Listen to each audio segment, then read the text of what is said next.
Энэ бол нийслэлийн хангул дүүргийн 12-13 дугаар хороо буюу хотоос 30 гаруй км-аас үргэлжлэх биокомбинат шуун папрыг чиглэлийн автозам. Энэ замаар хааныг хувийн автомашинууд явж өнгөрөхөөс бусдаар бүтэн 40 минутын турш нэг ч нийтийн тээврийн автобус явж үзэгдсэнгүй. Энэ зам дагуу 5 гаруй хүн ам газар тариалан малаж хуй гахаа дахианы фермер эрхэлж нийслэлд бүтээгдэхүүний тушааж амьдардаг бөгөөд ганц тулгамдсан асуудал нь нийтийн тээвэр. Тэр самбар дээр бичсэн хуурайраар бол 35 минутын зайтай явна гэсэн хуваар байдаг. Хоёр автобусны хооронд 35 минут хүлээнэгээ бүр бичсэн байж байгаа. Бараг хөдөлцөөнд буудлын болгон дээр шахав бичсэн байгаа байхгүй.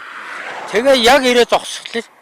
За хамгийн түргэндээ нэг 40-50 минут тэгээ цаг гарan маран хүлээгээл зогсон шүү дээ. Энэ үйл бол ер нь хүүхч жоохт бол ер нь нэлээ хөлдсөн л байх гэж бодож байгаа шүү дээ. Энэгээр айл олонтой юм ба шүү дээ. Айл ихтэй шүү дээ. Айл ер нь ихтэй. Өөр одоо автобуснаас өөр жижиг машинууд энэ төр явах уу? Үнэтэй. Уг нь жижиг машин явдгийг. Тэгээд тэр чинь 1500 2000 гал яваадаг шүү дээ. Тэгэл 60 гарсан тэтгэврийн бид нар чинь тэрүүнд яаж мөнгө өдлөх вэ?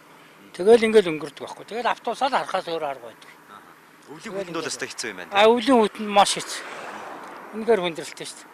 Одоо тэгэл энэ чинь ингээл тэгээ нэг ирэхээр пиг дүүрээд ирнэ заримдаа.